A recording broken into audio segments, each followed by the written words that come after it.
नमस्कार साथियों, स्वागत है आप सभी का इस चैनल में। तो दोस्तों, झारखंड उत्पाद सिपाही का जो वैकेंसी आया हुआ है और इसमें हाल ही फिलहाल में ये दौड़ चल रहा है। तो जिन सभी दोस्तों का दौड़ कंप्लीट हो जाएगा, मतलब जो दौड़ में क्वालिफाई कर लेंगे, उन सभी के लिए आने वाले दिनों में एग्ज़ाम होने वाला है। तो उस एग्ज़ाम से संबंधित आज हम लोग कुछ प्रश्नों को डिस्कस करने वाले हैं। तो वीडियो में अंत तक बने रहें। और इसमें दोस्तों झारखंड जीके के प्रश्न रहेंगे, जो कि ये मॉडल सेट 1 है और इसमें टोटल 40 प्रश्नों को इंक्लूड किया गया है। तो वीडियो में अंत तक बने रहें। और जो लोग इस चैनल में नए हैं, जो लोग इस चैनल को अभी तक सब्सक्राइब नहीं किए हैं, वो ज़रूर से ज़रूर सब्सक्राइब करके वीडियो को ज़्यादा से ज़्यादा अपने दोस्तों के बीच शेयर करें, ताकि वो सभी भी इस वीडियो का फ़ायदा उठा सके। तो चलिए दोस्तों, जानते हैं प्रश्नों को।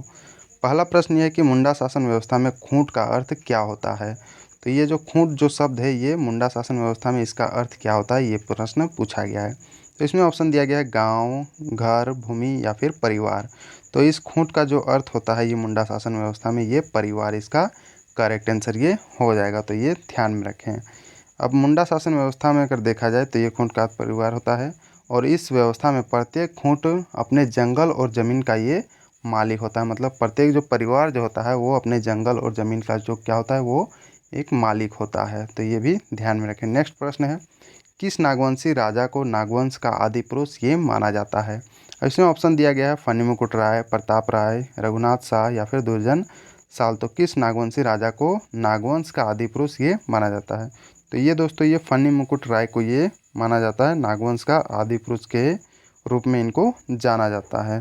अगला प्रश्न है, राज्य मंत्री परिषद की नियुक्ति कौन करता है। जो राज्य में मंत्री परिषद जो होता है उसकी नियुक्ति कौन करता है। तो इसमें दिया गया है मुख्यमंत्री, राज्यपाल, न्यायाधीश या फिर इनमें से कोई नहीं। तो ये जो मंत्री परिषद की जो नियुक्ति की जाती है, ये किया जाता है राज्यपाल के द्वारा। और ये मुख्यमंत्री के कहने पर ये राज्यपाल इन सभी को शपथ दिलवाता है।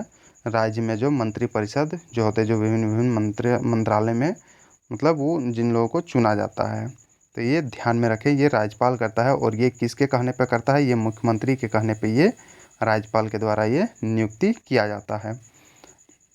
अगला प्रश्न है, मांझी शासन व्यवस्था में गांव के प्रहरी के रूप में कार्य कौन करता है। मतलब गांव के प्रहरी के रूप में काम कौन करता है मांझी शासन व्यवस्था में। तो अब इसमें ऑप्शन दिया गया है चौकीदार, मोड़े मांझी, भागदो प्रजा या फिर लासेर टंगाई। तो ये कौन करता है गांव के प्रहरी के रूप में मांझी शासन व्यवस्था में। तो ये दोस्तों लासेर टंगाई जो होता है यही करता है, गांव का प्रहरी के रूप में ये काम करता है। और ये मांझी शासन व्यवस्था जो हमारे झारखंड के पूर्व ये शासन व्यवस्था है, इसमें ये इस चीज़ का काम करता है। अब नेक्स्ट बढ़ते हैं। अगला जो प्रश्न है, झारखंड राज्य को कानून संबंधी विषयों पर सलाह जो है ये कौन देता है। जो कानूनी से संबंधित जो विषय होता है उसमें झारखंड सरकार को सलाह कौन देता है, मतलब एडवाइस कौन करता है। अब इसमें ऑप्शन दिया गया है मुख्य न्यायाधीश, बी में दिया गया है महाधिवक्ता, सी में दिया गया है राज्यपाल और डी में दिया गया इनमें से कोई नहीं। तो ये दोस्तों, ये राज्य सरकार को कानूनी संबंधी विषयों का सलाह जो देता है, ये दिया जाता है, ये महाधिवक्ता के द्वारा ये दिया जाता है। तो इनका ये पोस्ट को ध्यान में रखें। नेक्स्ट बढ़ते हैं। अब इसमें दोस्तों अनुच्छेद नंबर जो है 165 के अनुसार ये यहाँ पर मेंशन किया हुआ है हमारे संविधान में कि प्रत्येक राज्य का एक महाधिवक्ता होगा। मतलब ये जो महाधिवक्ता जो होगा, प्रत्येक राज्य का एक महाधिवक्ता होगा ही होगा, जो कि ये अनुच्छेद नंबर 165 में ये मेंशन किया हुआ है।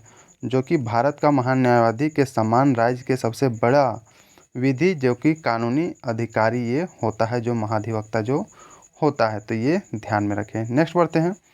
खड़िया जनजाति मुख्यतः कितने प्रकार की होती है। जो खड़िया जनजाति है ये कितने प्रकार की होती है। तो इसमें दिया गया है 1, 2, 3 या फिर 4। तो ये कितने प्रकार के होते हैं खड़िया जनजाति। तो ये दोस्तों, ये 3 प्रकार के ये खड़िया जनजाति होते हैं। इनमें से जो होता है ये पहाड़ी खड़िया एक होता है, एक दूध खड़िया होता है, तीसरा जो होता है ये ढेल की खड़िया होता है। तो ये तीनों का भी नाम ध्यान में रखें। अब नेक्स्ट बढ़ते हैं। अगला जो प्रश्न है, किस जनजाति के शासन व्यवस्था में मुखिया को गोटिया कहा जाता है। मतलब किस जनजाति के शासन व्यवस्था में मुखिया को क्या कहा जाता है, ये गोटिया कहा जाता है। अब इसमें ऑप्शन दिया गया है किसान, कोल, खोंड या फिर खरवार जनजाति। तो ये किस जनजाति में मुखिया को गोटिया कहा जाता है। तो ये खोंड जनजाति में ये मुखिया को क्या कहा जाता है, गोटिया कहा जाता है। तो ये नाम ध्यान में रखें। अगला प्रश्न है, किस जनजाति का प्रधान देहरी होता है।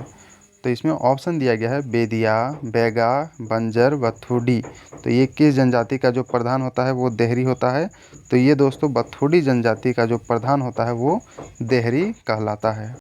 नेक्स्ट बढ़ते हैं, अगला जो प्रश्न है, अगला प्रश्न है सदानों की जीविका का प्रमुख साधन क्या है। जो सदान जो लोग हैं हमारे झारखंड में, इन सभी का जीविका का प्रमुख साधन क्या है। तो इसमें ऑप्शन दिया गया है कृषि, पशुपालन, शिकार या फिर व्यापार। तो सदानों का जो जीविका का प्रमुख साधन जो है दोस्तों ये कृषि है हमारे झारखंड में।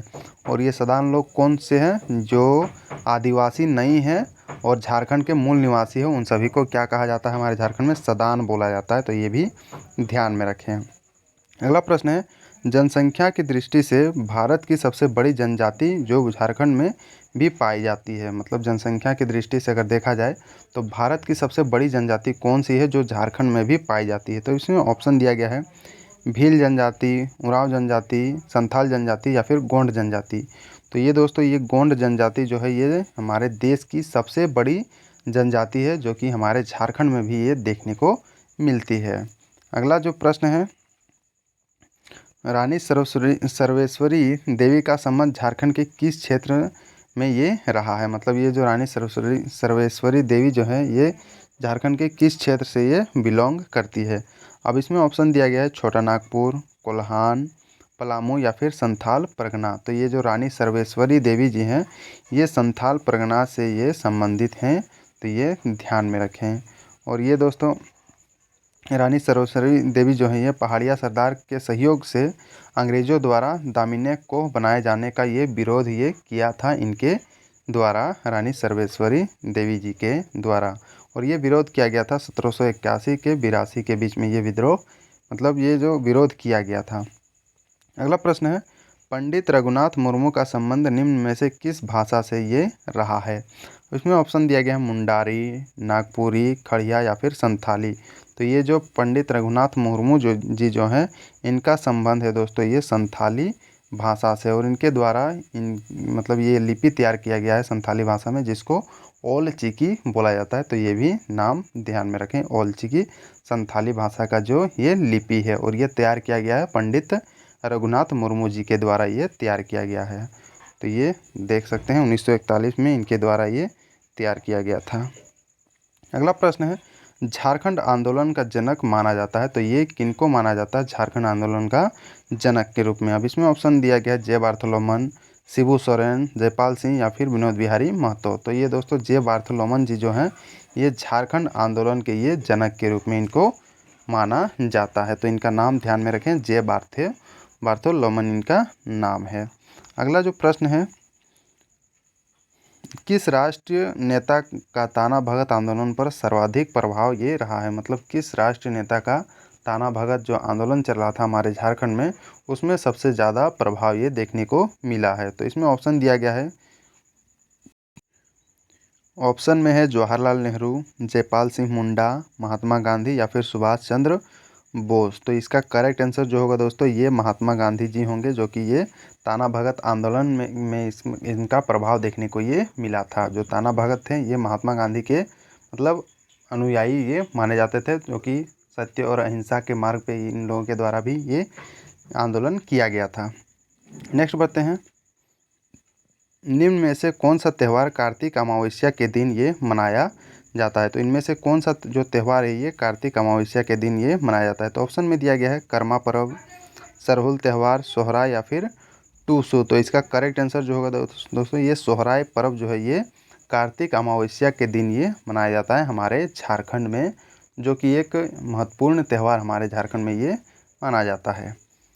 अगला प्रश्न जो है जनजाति समाज में टोटम से अभिप्राय क्या है। मतलब टोटम जो शब्द है इसका क्या अभिप्राय है जनजाति समाज में। तो इसमें ऑप्शन दिया गया है समगोत्रीय विवाह, गोत्र चिन्ह, जादू टोना या फिर सामाजिक बहिष्कार। तो ये जो टोटम जो शब्द है इसमें अगर देखा जाए तो इसका अर्थ जो होगा दोस्तों ये गोत्र चिन्ह, इसका अर्थ होगा ये टोटम का ये अभिप्राय होगा। तो ये ध्यान में रखें, गोत्र चिन्ह जो होता है विभिन्न गोत्रों का चिन्ह होता है उसको क्या कहा जाता है, टोटम कहा जाता है।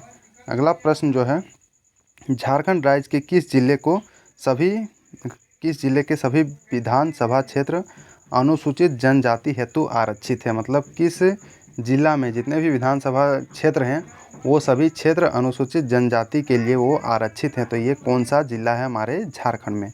तो इसमें ऑप्शन दिया गया है गुमला, लोहरदगा, पलामू और डी में दिया गया है ए और बी दोनों।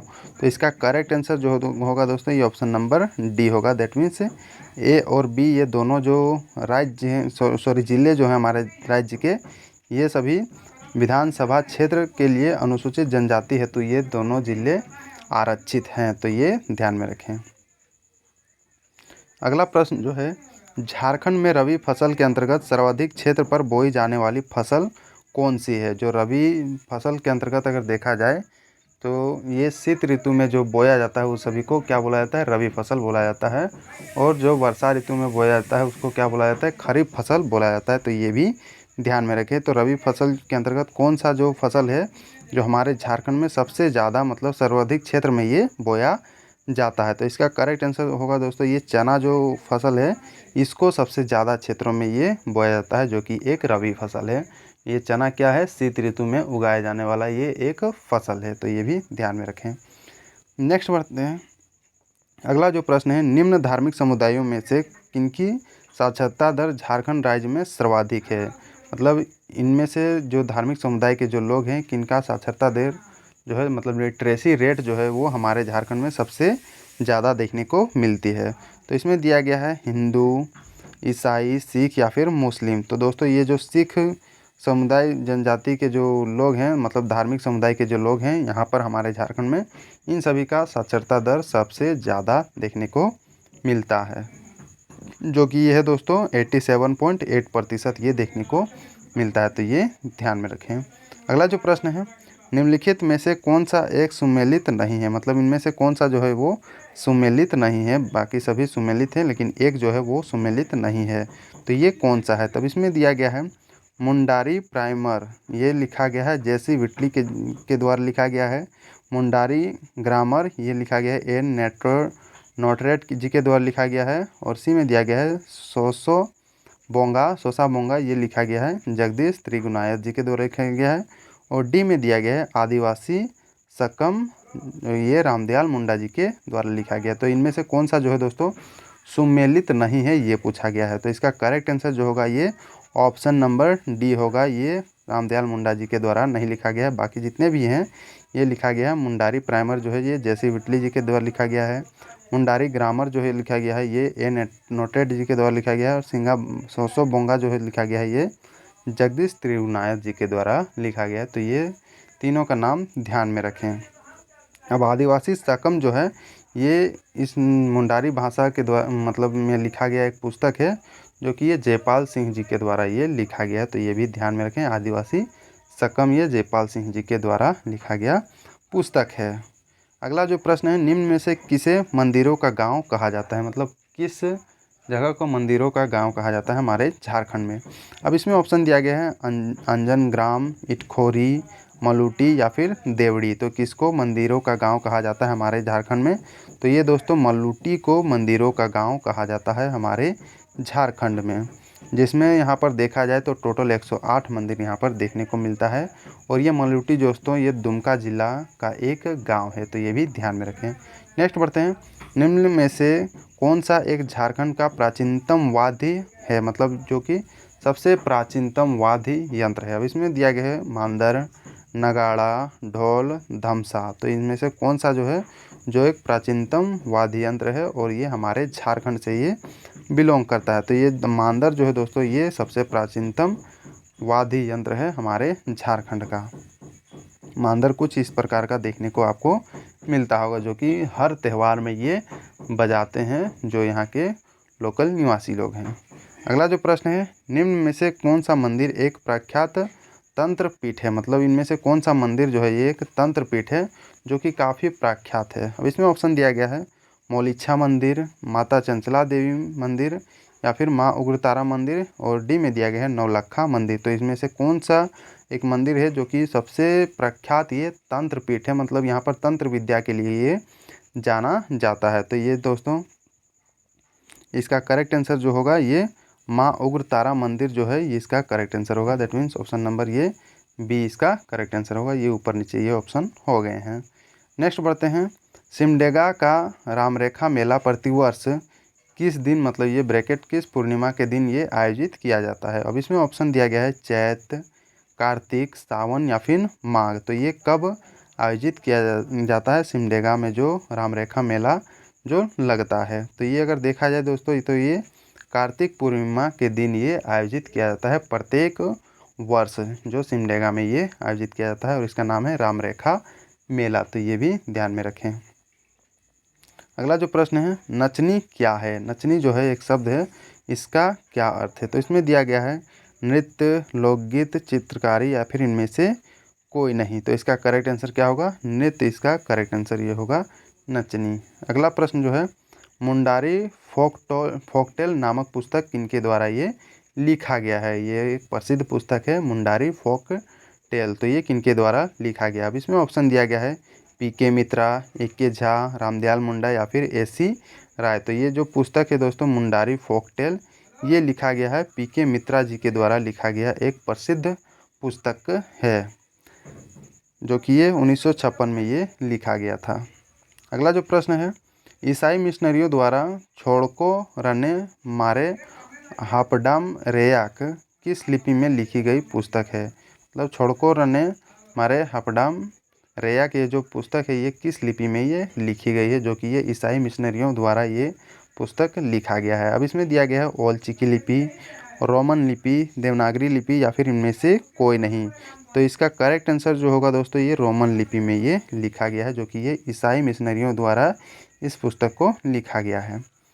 अगला जो प्रश्न है, चलो बादलों में छिप जाएं किसके द्वारा लिखा गया ये पुस्तक है। चलो बादलों में छिप जाए ये जो पुस्तक जो है ये किनके द्वारा लिखा गया है। तो ये दोस्तों ये पुस्तक जो लिखा गया है ये योगेंद्र नाथ जी के द्वारा ये लिखा गया पुस्तक है, जो कि इनका नाम है चलो बादलों में छिप जाएं।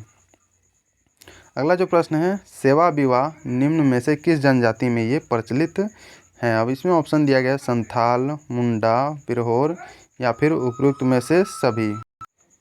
इसका करेक्ट आंसर जो होगा ये सभी जो जनजाति हैं इन सभी में देखने को मिलता है सेवा विवाह। That means option number D इसका करेक्ट आंसर ये होगा उपयुक्त सभी। अब नेक्स्ट बढ़ते हैं, झारखंड के किस शहर में सैनिक स्कूल स्थापित है। तो ये किस शहर में झारखंड में सैनिक स्कूल ये देखने को मिलता है। अब इसमें ऑप्शन दिया गया है जमशेदपुर, हजारीबाग, तिलैया या फिर रांची। तो दोस्तों जो सैनिक स्कूल है हमारे झारखंड में ये तिलैया में ये स्थित है, तो ये ध्यान में रखें।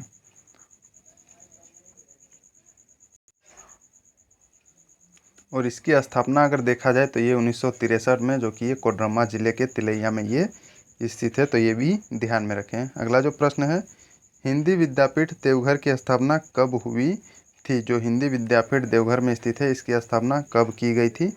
अब इसमें ऑप्शन दिया गया है 1929 ईस्वी, 1934 ईस्वी, 1938 ईस्वी या फिर 1948 ईस्वी। तो इसका करेक्ट आंसर क्या होगा, इसका करेक्ट आंसर होगा 1929 ईस्वी में हिंदी विद्यापीठ जो कि देवघर में स्थित है इसकी स्थापना की गई थी 1929 ईस्वी में।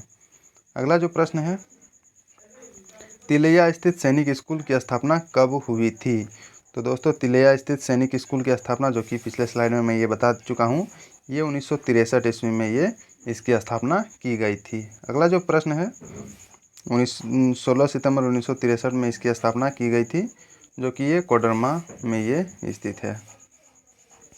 नेक्स्ट बढ़ते हैं, झारखंड में सर्वाधिक वर्षा कहाँ पर ये होती है। हमारे झारखंड में सबसे ज़्यादा वर्षा किस जिले में ये देखने को मिलती है, ये प्रश्न पूछा गया है। तो इसमें ऑप्शन दिया गया है रांची, हजारीबाग, राजमहल या फिर नेतरहाट। तो दोस्तों नेतरहाट जिले में सबसे ज़्यादा वर्षा देखने को मिलता है हमारे झारखंड में। अगला जो प्रश्न है, महान क्रांतिकारी अरविंद घोष एवं वरिंद्र घोष के नाना राजा नारायण वसु कहाँ के ये रहने वाले थे। इनके जो नाना थे जिनका नाम है राज नारायण वसु, ये कहाँ के रहने वाले थे, ये प्रश्न पूछा जा रहा है। तो इसमें ऑप्शन दिया गया है रांची, जमशेदपुर, पलामू या फिर देवघर। तो इसका करेक्ट आंसर जो होगा ये option number D, that means Deoghar के ये रहने वाले थे। अगला जो प्रश्न है, चंपारण आंदोलन की रूपरेखा झारखंड के किस स्थान पर ये तैयार किया गया था। अब इसमें ऑप्शन दिया गया है जमशेदपुर, पलामू, रांची या फिर देवघर। तो दोस्तों जो चंपारण आंदोलन ये चला था, ये झारखंड के किस स्थान पे ये तैयार किया गया था। तो इसका करेक्ट आंसर जो होगा ये रांची में, ये इसकी रूपरेखा झारखंड के रांची में ये तैयार किया गया था। जो कि ये चंपारण आंदोलन जो चला था ये 1917 ईस्वी में ये यहाँ पर देखने को मिला था। और इसमें दोस्तों गांधी जी 21 दिनों तक ये झारखंड में आके रहते इस आंदोलन के दौरान, तो ये भी ध्यान में रखें। नेक्स्ट बढ़ते हैं, बिहार स्टूडेंट कॉन्फ्रेंस का 16वां अधिवेशन कहाँ पर ये हुआ था। तो इसका अगर करेक्ट आंसर की अगर बात करें तो ये हुआ था हजारीबाग में, इसका अधिवेशन हुआ था। बिहार स्टूडेंट कॉन्फ्रेंस का 16वां अधिवेशन ये हजारीबाग जिले में ये किया गया था। जो कि इसकी अध्यक्षता अगर देखा जाए तो ये श्रीमती सरला देवी के द्वारा ये किया गया था। नेक्स्ट बढ़ते हैं, मुंडा विद्रोह का प्रारंभिक स्वरूप क्या था। तो इसमें ऑप्शन दिया गया है सुधारवादी, आदर्शवादी, व्यक्तिवादी या फिर इनमें से कोई नहीं। तो जो मुंडा विद्रोह है इसका प्रारंभिक स्वरूप अगर देखा जाए तो ये दोस्तों ये पहले सुधारवादी था ये मुंडा विद्रोह, जो कि ये शुरू किया गया था 1895 में बिरसा मुंडा के नेतृत्व में ये इस आंदोलन को चलाया गया था, मुंडा विद्रोह को। नेक्स्ट बढ़ते हैं, संथाल विद्रोह का से प्रभावित क्षेत्र कौन सा था। जो संथाल विद्रोह था इससे प्रभावित क्षेत्र कौन सा था, मतलब किस क्षेत्र में इस विद्रोह को ये लड़ा गया था। अब इसमें ऑप्शन दिया गया है कोल्हान, सिंहभूम, पलामू या फिर संथाल परगना। तो ये दोस्तों संथाल विद्रोह जो है दोस्तों ये संथाल परगना क्षेत्र में ये देखने को मिलती है, तो ये ध्यान में रखें। और ये दोस्तों 1855 ईस्वी में सिद्धू कान्हू, जो कि ये दो भाई हैं और इन लोग 4 भाई थे, सिद्धू कान्हू और चांद भैरव, इन सभी के नेतृत्व में ये विद्रोह ये शुरू किया गया था संथाल विद्रोह में। और इस विद्रोह को दोस्तों हुल आंदोलन के नाम से भी इनको जाना जाता है, तो ये भी ध्यान में रखें। अगला जो प्रश्न है, अंग्रेजों के विरुद्ध प्रथम विद्रोह किस क्षेत्र में ये हुआ था। तो अब इसमें ऑप्शन दिया गया है सिंहभूम, पलामू, संथाल परगना या फिर इनमें से कोई नहीं। तो अंग्रेजों के विरुद्ध जो प्रथम विद्रोह हमारे झारखंड में देखने को मिला था ये, तो ये सिंहभूम के क्षेत्र में ये देखने को मिला था। तो ये इसका करेक्ट आंसर ये होगा, तो ये ध्यान में रखें। जो कि ये दोस्तों 1767 ईस्वी में ये जगन्नाथ ढाल के नेतृत्व में ये विद्रोह ये किया गया था, जिसको हम लोग ढाल विद्रोह के नाम से जानते हैं। और ये अंग्रेज़ों के विरुद्ध ये हमारे झारखंड में ये प्रथम विद्रोह ये देखने को मिलता है, जो कि झारखंड के सिंहभूम क्षेत्र में ये इस विद्रोह को लड़ा गया था अंग्रेज़ों के विरुद्ध। तो ये ध्यान में रखें, इसका करेक्ट आंसर ये होगा। तो ये था दोस्तों आज के इस टोटल 40 प्रश्न जिसको मैंने इसमें डिस्कस कर दिया। होप आप सभी को ये वीडियो अच्छा लगा होगा। तो वीडियो को ज़्यादा से ज़्यादा लाइक करें, शेयर करें और अपने अच्छे अच्छे कमेंट पेश करें। अगर वो सभी इससे ऐसे ही वीडियो अगर चाहिए तो ज़रूर आप कमेंट पे ये लिख के ज़रूर बताएं। और जो लोग इस चैनल में अभी तक नए आए हुए हैं, जो लोग अभी तक इस चैनल को सब्सक्राइब नहीं किए हैं, वो ज़रूर से ज़रूर सब्सक्राइब करके बेल आइकन ज़रूर दबाएं, ताकि आपको रेगुलर अपडेट इस चैनल के थ्रू मिलती रहे। और दोस्तों इस चैनल में काफ़ी सारी चीज़ें पहले से ही वीडियो बना के अपलोड किया हुआ है, तो आप चाहो तो उन सभी वीडियोज़ का भी फ़ायदा उठा सकते हो, उन सभी वीडियोज़ को भी देख सकते हो। वो भी आपको एग्ज़ाम के दृष्टिकोण से काफ़ी इम्पोर्टेंट वीडियोज़ डाले हुए हैं। तो होप आप सभी को ये वीडियो अच्छा लगा होगा। तो थैंक यू दोस्तों, मिलते हैं नेक्स्ट वीडियो में, तब तक बने रहें।